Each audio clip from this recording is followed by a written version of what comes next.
بسم اللہ الرحمن الرحیم۔ ہارون رشید عرض کر رہا ہوں، السلام علیکم ورحمۃ اللہ وبرکاتہ۔ سب کھل کر سامنے آ گئے۔ مخصوص نشستوں پر حکومت نے سپریم کورٹ کا فیصلہ تسلیم کرنے سے انکار کر دیا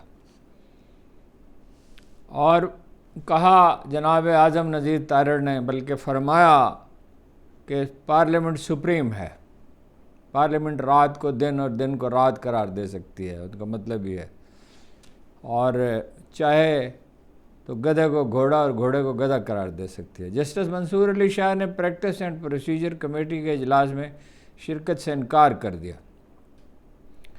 چیف جسٹس صاحب نے 63A پر نظر ثانی کی اپیل کے لیے جو ہے سپریم کورٹ میں اپنی مرضی کا بینچ بنا لیا ہے اور خود اس میں تشریف فرما ہے، ایک ایڈ ہاک جج بھی بٹھا دیا،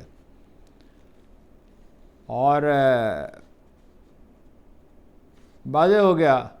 عمران خان نے کہا ہے کہ راولپنڈی میں جلسے کا اعلان کرو، جلسہ کرو اگلے ہفتے، اور پھر لاہور میں مینار پاکستان پہ جلسہ کرو، اور جلسہ کرنے نہیں دیتے تو ملک گیر احتجاج کرو۔ تو طے یہ پایا کہ فیصلہ جو ہے وہ ایوان یا عدالت میں نہیں ہوگا، عدالت میں ہونا چاہیے، عدالت کی ماننی چاہیے ہر ایک کو، چاہے وہ کسی کے حق میں ہو چاہے خلاف میں، پی ٹی آئی کے خلاف ہو تو بھی اسے ماننی چاہیے، لیکن یہ فیصلہ ایوان یا عدالت میں نہیں ہوگا، میدان میں ہوگا۔ آئین اور قانون اور اصول بالاتر ہیں، یا طاقتوروں کی منمانی چلے گی، یہ فیصلہ ہوگا اور اگلے چند مہینوں میں ہوگا میرا خیال ہے۔ قاضی صاحب نے جو بینچ قائم کیا ہے 63A، اس کی اہمیت بہت بڑی اہمیت ہے، میں عرض کرتا ہوں آپ سے۔ اس میں جسٹس منیب اختر شامل ہیں۔ پنجابی محاورے میں اسے پاسکو کہا جاتا ہے، یعنی یہ دکھانے کی کوشش کہ وزن برابر ہے۔ دیہات میں کی سلینگ میں یہ استعمال ہوتا ہے۔ اندازہ یہ ہے کہ جسٹس صاحب اس بینچ کا حصہ بننے سے انکار کر سکتے ہیں۔ وزیر قانون اعظم نذیر تارڑ نے جیسا کہ عرض کیا سپریم کورٹ کا کہا ہے کہ سپریم کورٹ کے فیصلے کے بارے میں کہ پارلیمنٹ کا حق قانون سازی سپریم کورٹ کے فیصلے سے بالا تر ہے۔ اس پارلیمنٹ کا، جس کو 15% ووٹوں کی نمائندگی بھی مشکل سے کرتی ہے، اسلام آباد اور سیگریگیشن آف پاور کا وزیر قانون ہے، یہ معلوم ہی نہیں سیگریگیشن آف پاور کیا ہوتی ہے، یا معلوم ہے بھی تو سمجھنا نہیں چاہتے۔ عدالت کا اپنا دائرہ کار ہے، فوج کا اپنا دائرہ کار ہے، پارلیمنٹ کا اپنا دائرہ کار ہے، انتظامیہ کا اپنا دائرہ کار ہے۔ اسلام آباد میں پریس کانفرنس سے خطاب کرتے ہوئے وزیر قانون نے کہا پارلیمنٹ کا حق قانون سازی کلی ہے، وہ بلی کو شیر کہہ سکتی ہے، شیر کو بلی کہہ سکتی ہے۔ پارلیمنٹ کا بنایا ہوا قانون عدالتی فیصلوں پر فائق ہوگا، اس کی برتری رہے گی۔ یہ طاقت کی زبان ہے، یہ اس کا آئین کی زبان نہیں ہے۔ کہا کہ پارلیمنٹ سے الیکشن ایکٹ پہ جو ترامیم کی گئیں وہ آج بھی برقرار ہیں۔ قانون بہت واضح ہے کہ آزاد امیدواروں کو 3 دن میں کسی پارٹی میں شامل ہونا ہوتا ہے، اور جب وہ شامل ہو جاتے ہیں تو ان کی واپسی ناقابل عمل ہوتی ہے، اور سیٹوں کی تقسیم قانون کے مطابق ہوگی۔ قانون کی تشریح وہ کریں گے، اعظم نذیر تارڑ کریں گے، ان کے آقا کریں گے، عدالت کو کوئی حق نہیں ہے۔ عدالتوں کو بند کرو بھائی، یہ عدالتیں کس لیے مجسٹریٹ سے لے کے سپریم کورٹ تک بنا رکھی ہیں؟ وہ جو بھٹو نے کہا تھا ایک پارٹی ہو، ڈپٹی کمشنر اس کا صدر ہو، اور پولیس افسر علاقے کا جو ہے وہ اس کا سیکرٹری ہو۔ 63A پہ نظر ثانی کے لیے درخواست جو دائر کی گئی ہے، قاضی فائز عیسیٰ صاحب نے اس پہ ایک 5 رکنی بینچ تشکیل دیا، آپ سے عرض کیا، وہ عالی جناب خود اس کے سربراہ ہیں۔ اس کے علاوہ جسٹس منیب اختر، وہ تو آپ سے عرض کیا، جسٹس جمال مندو خیل، جسٹس مظہر عالم میاں خیل اس میں شامل ہیں۔ ایڈ ہاک جج مظہر میاں خیل جو ہیں، ان کو بینچ میں شامل کرنا اور خود چیف جسٹس کا سربراہ ہونا، اس پر حیرت کا اظہار کیا جا رہا ہے، مگر اب کیا، ان کے کسی بھی عمل پہ حیرت کی کیا بات ہے۔ تو 2 سال قبل کے کیا ہے نوعیت معاملے کی کیا ہے؟ 2 سال قبل حمزہ شہباز اور چودھری پرویز الہی کے درمیان تنازع تھا. کچھ لوگ جو ہے انہوں نے ووٹ دیا تھا پارٹی کے خلاف. جو جسٹس منصور علی شاہ کی قیادت میں سپریم کورٹ کے بینچ نے قرار دیا تھا کہ جو ممبر صوبائی اسمبلی کا ہو قومی اسمبلی کا ہو یہ فیصلہ موجود ہے، اس پہ نظر ثانی کرنی ہے. جو بھی فیصلہ پی ٹی آئی کے حق میں جائے گا یا اسٹیبلشمنٹ یا حکومت کے حق میں نہیں ہوگا اس پہ نظر ثانی کی جائے گی. وہ فیصلہ یہ تھا سپریم کورٹ کا کہ جو بھی ممبر پارٹی کے خلاف ووٹ دے گا نہ صرف اس کا ووٹ شمار نہیں ہوگا، اس کی ممبرشپ بھی ختم ہو جائے گی. اسی فیصلے کے نتیجے میں پرویز الہی وزیر اعلیٰ بنے تھے، جس کے بعد وہ پنجاب اسمبلی توڑ دی گئی، پختونخوا اسمبلی بھی توڑ دی گئی اس خوش فہمی میں کہ یہ الیکشن کرا دیں گے. ہاں جی، گویا آئین کو کوئی یہ چیز سمجھتے ہیں. اب اس پہ نظر ثانی درخواست ہے اور موقف یہ ہے کہ فلور کراسنگ کی اجازت ہونی چاہیے، ووٹ شمار کیا جانا چاہیے، ممبرشپ برقرار رہنی چاہیے. اپنی پارٹی کو خیر بات کرنے والے کی، اس سے غداری کرنے والے کی. عمران خان 2 بار سپریم کورٹ میں درخواست کر چکے ہیں کہ چیف جسٹس صاحب جو ہیں وہ ایسے کسی بینچ میں شامل نہ ہوں، کسی مقدمے سے متعلق بینچ میں شامل نہ ہوں جو ان سے متعلق ہو یا پی ٹی آئی سے متعلق ہو، اس لیے کہ وہ ان کے معاملے میں جانبدار ہے. آج میاں والی جیل میں اخبار نویسوں سے گفتگو کی عمران خان نے اور پارٹی سے کہہ دیا کہ اگلے ہفتے راولپنڈی میں جلسہ کریں اور اس کے لیے ہائی کورٹ سے رجوع کریں. یہ کہا کہ عدلیہ کو ختم کر کے یہ لوگ یعنی ان کے حریف غیر اعلانیہ مارشل لا چاہتے ہیں. وہ ایسی ترمیم کے در پہ ہیں جو کبھی کسی آمر نے بھی نہیں کی. جب تک انصاف نہیں ہوتا ملک میں امن بھی نہیں ہوگا. ہم اس ترمیم کے خلاف ملک گیر احتجاجی تحریک شروع کریں گے. جلسے کی اجازت نہ ملے تو ہم احتجاج کریں گے، یعنی سڑکوں پہ احتجاج کریں گے. لاہور میں جلسے کی اجازت 1 دن کا پہلے دی گئی، پھر کنٹینر لگا دیے گئے. پاکستان کی تاریخ میں ہمارے جتنے اور ہمارے جیسے جلسے کسی نے نہیں کیے. ہم قیمے والے نان نہیں کھلاتے. یہ بھول گئے خان صاحب کہنا، قیمے والے نان ہی نہیں بریانی بھی، اور پیسے بھی دیتے ہیں، ٹرانسپورٹ کا بندوبست بھی کرتے ہیں، منت سماجت بھی کرتے ہیں، پھر بھی نہیں لوگ آتے. کہا کہ گرمیوں کا جلسہ شام میں ہوتا ہے، یہ کہتے ہیں 6 بجے ختم کر دو. ہاں جی، تھرڈ امپائر کا کردار یہ ہے کہ پی ٹی آئی کو میچ ہی نہ کھیلنے دیا جائے. امپائر کا کام انصاف کرنا ہوتا ہے، اور وہی جملہ جناب علی کرم اللہ وجہ کا جس پہ ہم دہراتے ہیں اور کبھی دل سے عمل نہیں کرتے، اکثر تو نہیں کرتے، یعنی اکثر تو یہی سمجھتے ہیں کہ یہ جو حکمران ہیں یہ خدائی کے منصب پر فائز ہیں، یہ جو بھی جاگیردار ہے یا تھانے دار ہے یا تحصیلدار ہے یا ایون پٹواری ہے، وہ پٹواری سے مراد وہ اصلی پٹواری ہے. ہاں جی، تو وہی فیصلہ کرے گا. بتوں سے تجھ کو امیدیں، خدا سے نو امیدی، مجھے بتا تو صحیح اور کافری کیا ہے. کہا عمران خان نے کہ پارٹی کو داد دیتا ہوں کہ تمام رکاوٹوں کے باوجود جلسہ کر گزرے. اچھا، اسرائیل کے بارے میں بھی انہوں نے بات کی جو پروپیگنڈا کیا جا رہا ہے. کل سے کہا جا رہا ہے کہ میں اسرائیل سے تعلقات کا حامی ہوں. اسرائیل اخبار میں میری تعریف کی گئی اور یہ کہا گیا کہ مغربی ممالک اور مسلم امم میں میری ساکھ ہے. لیکن لگتا ہے کہ پروپیگنڈا کرنے والے انگریزی نہیں سمجھتے. سمجھتے ہیں خان صاحب، بہت سارے سمجھتے ہیں. خوہ بدرہ بہانہ بس یار، نیت ٹھیک نہ ہو تو بہانے بہت. کہا میرا موقف آج بھی وہی ہے جو کل تھا، جو ہمیشہ تھا. اسرائیلی فلسطینیوں کی نسل کشی کے مرتکب ہیں، یعنی ان کا بے دریغ قتل عام کر رہے ہیں، ان کی نسل کو مٹا دینا چاہتے ہیں. پہلے تو وہ سیز فائر کریں، پھر 2 ریاستی حل کی جانب جائیں، پھر بات چیت ہوگی، پھر بات چیت ہو سکتی. علیمہ خان دریاسنا یہ کہا ہے کہ احتجاج ہوگا، پنڈی کا انہوں نے ذکر بھی کیا، احتجاج میں ہم مائیں پہلے جان دیں گی اپنے بچوں کے مستقبل کے لیے، ہم نکلیں گے، اس ہفتے راول پنڈی میں ہوں گے جہاں اڈیالہ جیل برقرار ہے، ہم تو احتجاج کریں گے، روکنا چاہتے ہیں تو روک لیں اور کربلا بنانا چاہتے ہیں تو بنا دیں۔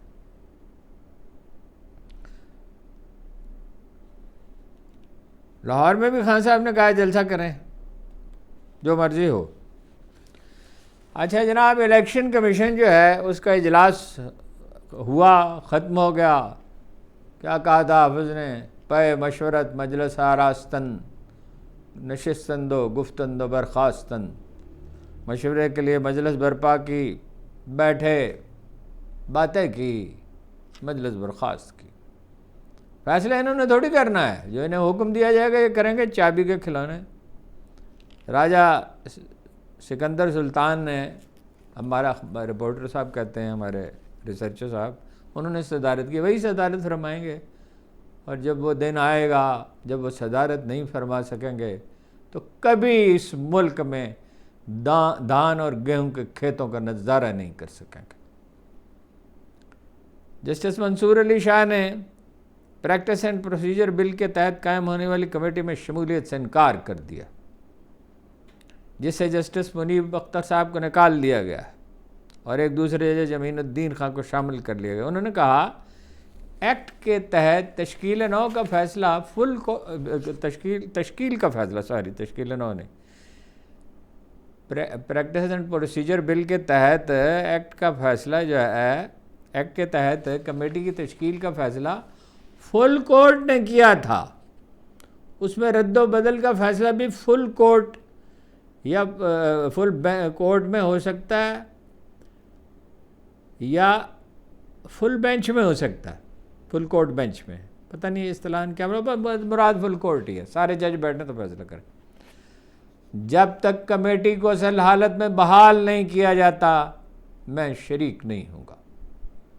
کوئی وجہ نہیں بتائی گئی کہ جسٹس منیب اختر صاحب کو کیوں الگ کیا گیا، یہ نہیں بتایا گیا کہ سینئر جج کی جگہ 5ویں نمبر کے جج کو کیوں شامل کیا گیا۔ مرضی کا بینچ بنانے پر انہوں نے چیف جسٹس کے اقدام کو غیر جمہوری کہا۔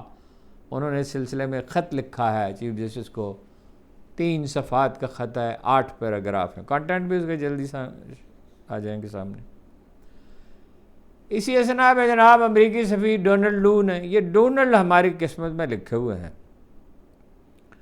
نون لیگ کے اذکار رفتہ قائد نواز شریف صاحب سے اور ان کی ناتجربہ کار صاحبزادی مریم نواز سے ملاقات کی ہے۔ پنجاب کی حکومت آپ جانتے ہیں نواز شریف صاحب کی ہدایات کے مطابق چلائی جا رہی ہے، شعبدہ بازی، یہ 6 لاکھ روپے پبلسٹی پہ خرچ کر دو، رمضان پیکج کی پبلسٹی کرو، آٹے کے تھیلوں پہ تصویریں بنا دو، یہ کر دو، وہ کر دو، مکان بنا دو 1-1 ارب روپے کے افسروں کو، بڑی بڑی گاڑیاں دے دو، یعنی وہ ووٹروں کے گروپ بناؤ، یہ اورنج ٹرینیں، یہ بسیں، یہ کچھ ووٹ جو ہیں وہ لے لیے جائیں، آپ کے ووٹ ہی اب 10% رہ گئے، 10% اور مینیج آپ کر لیں گے تو اس سے کیا ہوگا۔ بہرحال تو وہ نواز شریف صاحب سے ملاقات کی وجہ اہمیت صرف یہ نہیں ہے کہ وہ پنجاب حکومت چلا رہے ہیں یا مرکزی حکومت میں بھی ان کی بات سنی جاتی ہے، اثر انداز تو وہ ہو سکتے ہیں، پارٹی کے قائد تو وہی ہیں، نواز شریف صاحب سے تو لوگ جو ہیں وہ تو نامقبول ہیں پارٹی میں بہت، چونکہ ان کا رویہ بہت تلخ ہوتا ہے لوگوں کے ساتھ، افسروں کے ساتھ بھی۔ نواز شریف بہرحال لوگوں کے ساتھ آرام سے بات تو کرتے ہیں، مگر اذکار رفتہ میں نے کیوں کہا؟ اس لیے کہ وہ تو وزیر اعظم بننے کے لیے آئے تھے، ہوائی اڈے پہ کیسا استقبال ہوا تھا، کیسے وہاں جا کے مہریں لگوائی گئی تھیں، کیسے ہر مقدمے سے انہیں بری کیا گیا تھا، ان کے صاحبزادوں کو بری کیا گیا تھا، اور کیسے دنیا تمام ان کا ماضی جو ہے اس کو ڈرائی کلین کر دیا گیا تھا۔ جیسے سعادت حسن منٹو نے کہا تھا کہ جب ہمارے ہاں کوئی آدمی مر جاتا ہے تو اس کو ڈرائی کلین کر کے تو صاف ستھرا کر کے اس کو لٹکا دیتے ہیں، اس کو ولی اللہ بنا دیتے ہیں، مراد یہ تھی۔ اب وہ وزیر اعظم تو نہیں بنائے گئے، اس لیے نہیں بنائے گئے کہ وہ من مانی کے عادی ہیں بہت حد سے زیادہ، ان کا بس چلے تو جیسے باقی ادارے برباد کیے ہیں، پولیس برباد کی ہے اور پارلیمنٹ کا برباد کیا، اور سول سروس کو برباد کیا، تو فوج کو بھی پنجاب پولیس بنا دے، اتنی بات تو فوج سمجھتی ہے عسکری قیادت۔ اس کے مقابلے میں شہباز شریف تو ورکشاپ میں کام کرنے والے ایک لڑکے کی طرح اشارہ ابرو کا انتظار کرتے ہیں، ان کے لیے تو ٹائٹل کافی ہے۔ یہ الگ بات ہے کہ قوم کی تائید انہیں حاصل نہیں ہے۔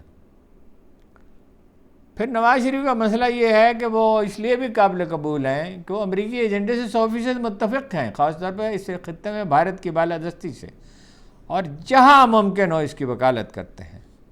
اس کے لیے وہ اپنی شہرت داؤ پہ لگاتے ہیں۔ امریکہ ہی ان کے لیے سب کچھ ہے، ان کا صاحبان ہے، بلکہ اس سے بھی کچھ زیادہ ہے۔ جو صحیح لفظ ہے وہ آپ خود منتخب کر سکتے ہیں۔ پختونخوا اسمبلی میں ڈاکٹر امجد صاحب نے خطاب کیا اور یہ کہا، میں حلفاً کہتا ہوں کہ مراد سعید کے والد اور بھائی کو کئی بار اٹھا لے گئے، مراد سعید کے بھائی کے جسم پر اب بھی لوہے کی سلاخوں کے نشان ہیں۔ پنجاب اسمبلی میں اپوزیشن لیڈر مرد شریف جو ہیں احمد خان بچر، انہوں نے کہا ہے کہ اگلا جلسہ لازماً راولپنڈی میں ہوگا۔ کہا کہ لاہور کے جلسے سے چچا بھتیجی گھبرا گئے ہیں۔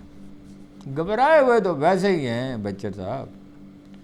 توشہ خانہ کیس میں، توشہ خانہ 2 میں عمران خان اور بشرا بی بی کی درخواست ضمانت غیر مؤثر قرار دے دی گئی، یعنی ضمانت ان کی نہیں قبول کی گئی، اور 26 ستمبر کو اندازہ ہے کہ فرد جرم ان پہ عائد ہو جائے گی۔ توشہ خانہ کی سماعت، اس کیس کی سماعت جو ہے اڈیالہ جیل میں ہوئی، اور نقول ان کو فراہم کر دی گئی ہیں۔ حلیمہ خان نے ایک اور بات کہی، میں بھول گیا، 26 ستمبر سے پہلے عمران خان، تاریخ کا تو نہیں کہا جا سکتا، خیر ان کا خیال ہے، عمران خان اور بشرا بی بی کو سزا دے دی جائے گی۔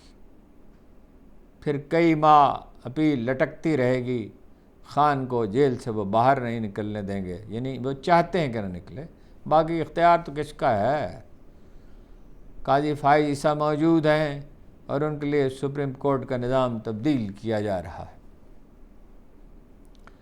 اخبار نویس سے مشہور اخبار نویس عمران ریاض کا کہنا ہے، جنرل باجوہ جب ہم صحافیوں سے ملتے تو 2 باتوں پہ وہ ہمیشہ اصرار کرتے۔ نمبر 1، کشمیر کے ساتھ تجارت شروع کی جائے بھارت کی خوشنودی کے لیے۔ ایک قائل ان کو نواز شریف نے کیا تھا، یہ سمجھایا تھا کہ جنرل صاحب فائدہ اسی میں ہے، بنیے کا بچہ وہاں گرتا ہے جہاں کوئی فائدہ ہو۔ لیکن وہ پھر امریکیوں کے ساتھ تو براہ راست ان کے تعلقات ہو گئے، اور ایسی ان کی پذیرائی ہوتی تھی کہ لوگ حیران ہی رہ جاتے تھے۔ دوسرا، وہ یہ کہتے تھے مقبوضہ کشمیر کے معاملے پر کشیدگی کم کی جائے، یعنی ہمارا کیا واسطہ ہے مقبوضہ کشمیر کے لوگوں سے؟ آئے دن اگر وہ شہید ہوتے ہیں اور قتل ہوتے ہیں، اور قائد اعظم نے اس کو کشمیر کی شہرت کہا تھا تو کہا ہوگا، ان تو جنگ بندی کر لی۔ اسرائیل کے بارے میں وہ کہتے تھے کہ اس کو تسلیم کرنے میں میڈیا میں کم از کم بحث تو ہونی چاہیے، مراد یہی تھی کہ آخرکار اس کو تسلیم کیا جائے۔ وہ جو امریکیوں نے، بائیڈن نے کہا تھا کہ سعودی عرب مان لے گا، اور وہ تو قدرت کے اپنے فیصلے ہیں نا، وہ تو 7 اکتوبر کو پچھلے برس جو فیصلہ کیا برگیڈ الاقصیٰ نے، اور اسرائیل کے اپنے وجود کو خطرہ لاحق ہو گیا ہے، بالکل خطرہ لاحق ہے اسرائیل کو۔ اسرائیل اپنی سرحدوں سے باہر نکلے گا گھبرا کر، پینک میں۔ یہ لیبنان والے واقعات دوسرے پینک میں ہیں۔ 45,000 بلین ڈالر کوچ کر گئے ہیں، شہری چلے گئے ہیں، شمالی اور جنوبی علاقوں میں لوگ ملک چھوڑ کر چلے گئے ہیں، واپس نہیں آنا چاہتے۔ اس کا اب وقت تو لگتا ہے، ایک پروسیس ہوتا ہے، اسرائیل نہیں بچ سکتا۔ ایک دن یہ حکومتیں نہیں ہوں گی، ایک دن عوامی غیظ و غضب مسلم امہ کا بروئے کار آئے گا، ایک دن اسرائیل کو پورے عالم اسلام کے ساتھ تصادم ہوگا۔ اللہ کے رسول کی باقی سب پیشین گوئیاں پوری ہوئی، یہی ایک کیوں نہیں ہوگی؟ اور جو بات انہوں نے کہہ دی وہ پتھر پہ لکیر ہے۔ یہ جاوید غامدی وغیرہ کی سمجھ میں نہیں آتی تو نہ ہے، کہ ہم نے ٹھیکہ تو نہیں رکھا کسی کو سمجھانے کا، نہ کسی کو ٹھیکیدار بننا چاہیے، ہر پیشین گوئی پوری ہوگی۔ ضلع کرم کے مختلف علاقوں میں بڑی افسوسناک صورتحال ہے۔ متحارب قبائل کے درمیان آج تیسرے دن بھی فائرنگ جاری رہی. اطلاع یہ ہے کہ 10 افراد جہاں بھاگ ہوئے، 15 زخمی ہوئے. یہ پولیس کے ذرائع کہتے ہیں. دوسری چیزوں کے علاوہ ان قبائل میں زمین کا تنازع ہے. ایک اچھے جرگے کے ذریعے اس نے کہا ہے علی امین گنڈا پور نے کہ فوری طور پہ جرگہ مقرر کیا جائے. مقرر کیا کیا جائے؟ مقرر کریں. رات کو سونا نہیں چاہیے. ایسا وقت ہوتا ہے جب اس طرح کا معاملہ ہو، جب انسانی زندگیاں خطرے میں. ایک زندگی مقدس ہے، ایک زندگی. تو ایک اچھا اگر جرگہ ہو اور وہ مسلسل کام کرے، فالو اپ کرنا پڑتا ہے اور سلیقہ مندی کے ساتھ کام کرے، تو یہ مسئلہ حل ہو سکتا ہے. اور تنہا صوبائی حکومت کی ذمہ داری نہیں ہے، اسٹیبلشمنٹ کی ذمہ داری اس میں بہت مدد دے سکتی ہے. وہ جو لوگ دونوں طرف بات کر سکتے ہوں غیر جاری، یہی طریقہ ہے پشتون معاشرے میں، یہی طریقہ ہے افغانستان میں بھی، ہماری پشتون بیلٹ میں بھی. افسوس اس بات کا ہے دنیا بدل گئی، ساری دنیا بدل گئی. وہ فرانسیسی فلسفی کا نام ہمیشہ میں بھول جاتا ہوں جس نے سیگریگیشن آف پاور کا تصور پیش کیا تھا. خیر ہم تو 1400 سال پہلے یہ مشق کر چکے. جیسے لارڈ ماؤنٹ بیٹن سے قائد اعظم نے کہا تھا اسٹیٹ بینک کی افتتاحی تقریب میں، کہ جب اس نے کہا حلف اٹھانے کی تقریب میں، جب اس نے کہا کہ امید ہے اکبر اعظم کی پیروی کی جائے گی. He had no concept of religion. اور تو اس نے کہا کہ قائد اعظم نے جیسا ان کا طریقہ تھا خاص اپنے ڈرامائی لہجے میں جو پختہ بات وہ کہتے تھے، انہوں نے کہا جمہوریت ہم نے 1400 برس پہلے سیکھ لی تھی. لوگوں کا خیال ہے قائد اعظم نے سیرت نہیں پڑھی تھی.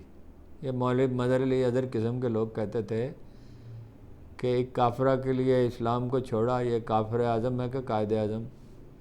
یہ ان کو کیا پتہ، وہ نمائش نہیں کرتے تھے.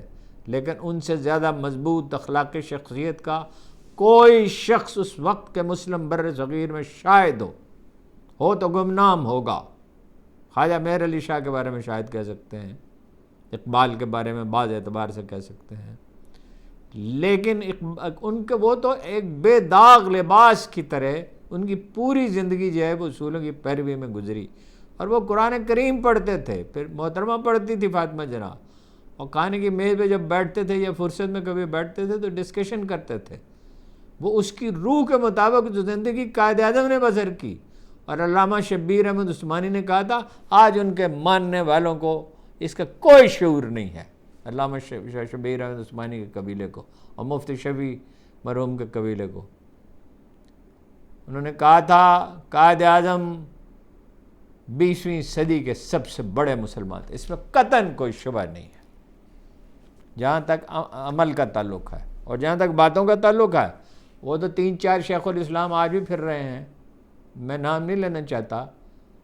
یہ کوئی کینیڈا میں بیٹھا ہوا ہے، کوئی امریکہ میں بیٹھا ہوا ہے، کوئی کہیں بیٹھا ہوا ہے، شاہانہ زندگیاں بسر کر رہے ہیں اور بڑے بڑے دعوے اور بڑے بڑے القاب. آئنسٹائن تو صرف آئنسٹائن ہے، ٹھیک ہے، اور بڑے سے بڑا جو سائنسدان اور فلسفی اور مفکر ہے برٹن رسل، صرف برٹن رسل، یہ شیخ الاسلام ہے. جی مگر ان کے عمل دیکھیں، ان کے جس آدمی کے بارے میں تحقیق کی افسوس ہوا.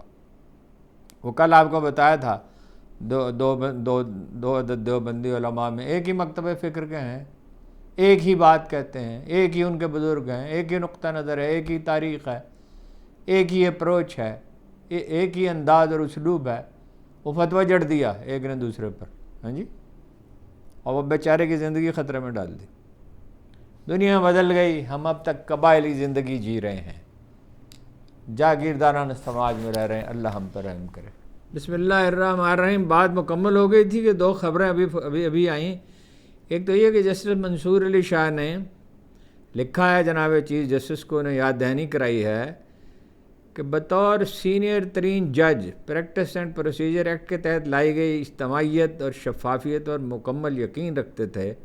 یہ انہوں نے کہا تھا، اس لیے وہ اس کیس کا فیصلہ ہونے تک کئی ماہ تک کسی بینچ کا حصہ نہیں بنے تھے. یعنی قاضی فائز عیسیٰ صاحب جو ہیں ان کو اتنا اصرار تھا اجتماعی کلیکٹیو ڈیسیژن پر اور شفاف ڈسیزن کرنے پر کہ کئی ماہ تک وہ انہوں نے کوئی کیس نہیں سنا تھا، کسی بینچ کا حصہ بننے سے انکار کر دیا تھا اور چیمبر میں بیٹھ کے کام کرتے رہتے تھے۔